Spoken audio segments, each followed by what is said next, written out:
আগামীতে এই আন্তর্জাতিক নারী দিবস উপলক্ষে নয়, শুধুমাত্র নারীদের জন্য ছাত্রদল পৃথক পৃথক কর্মসূচি পালন করবে। নারী অধিকার প্রশ্নে জুলাই আগস্টে যেভাবে নারীরা রাজপথে ছিল, নারীদের অধিকার আদায়েও ঠিক সেভাবে রাজপথে থাকবে, আমি সেই প্রত্যাশা ব্যক্ত করছি।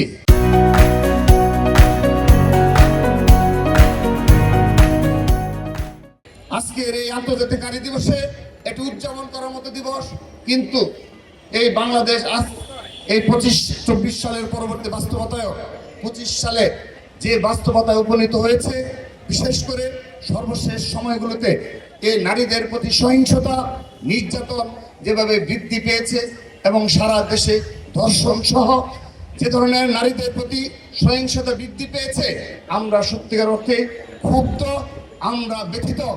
এবং সর্বশেষ এই মাগুরায় যে 8 বছর বয়সী যে শিশুকে অমানবিক পর্যায়ে ধর্ষণ করা হয়েছে, আমরা আমাদের হৃদয়ে রক্তক্ষরণ হয়েছে।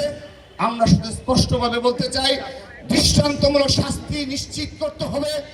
শুধু নিশ্চিত করলে শেষ হবে না, বাংলাদেশে আর কখনো এই ধরনের জন্য কোনো অপরাধ কোথাও সংঘটিত না হয়, সেই ব্যবস্থা, সেই আইন অবশ্যই জাতীয় সংসদে পাশ করতে হবে।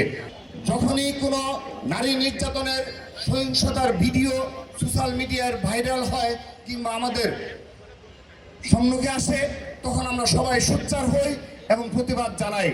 কিন্তু আপনারা লক্ষ্য করে দেখেন, যদি মাগুরার ঘটনাটি যদি সোশ্যাল মিডিয়ায় না আসতো, এক্ষেত্রে আমাদের দলীয় যুব দলের, আমি কৃতজ্ঞ স্বীকার করছি, যুব দলের একজন নেতার নেতৃত্বে তার অবদান রয়েছে, সহ বিএনপি নেতৃবৃন্দ এখানে অবদান রেখেছে, তাৎক্ষণিকভাবে ব্যবস্থা করেছে।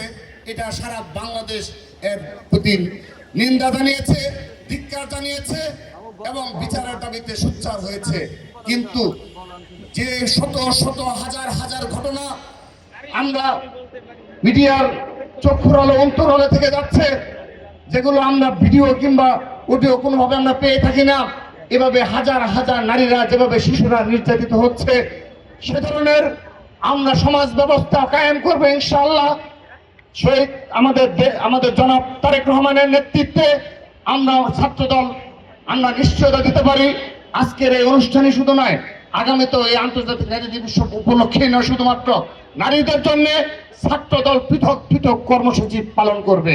এবং আমরা বিশ্বাস করি, দৃঢ়ভাবে বিশ্বাস করি, জনাব তারেক রহমানের নেতৃত্বে আগামীতে বাংলাদেশে নারীর প্রতি যে সহিংসতা, শিশুদের প্রতি যে সহিংসতা, তার অবসান ঘটবে ইনশাআল্লাহ। আমরা ছাত্রদল হৃদয় থেকে বিশ্বাস করি, তার যে ধরনের মনোবাসনা এবং তিনি যে ধরনের আমাদের সাথে যখনই সাক্ষাৎ হয়েছে, আমাদের সাথে যখনই স্কাইপ করার সুযোগ হয়েছে, তখনই তিনি এই নারীদের অধিকারের প্রশ্নে, সাধারণ শিক্ষার্থীদের অধিকারের প্রশ্নে তার আপোষহীন অবস্থান আমাদেরকে বারবার পুনর্ব্যক্ত করেছেন। আমরা বিশ্বাস করি আগামী দিন সাধারণ জনগণের ভোটে বিএনপি ক্ষমতায় আসতে পারে।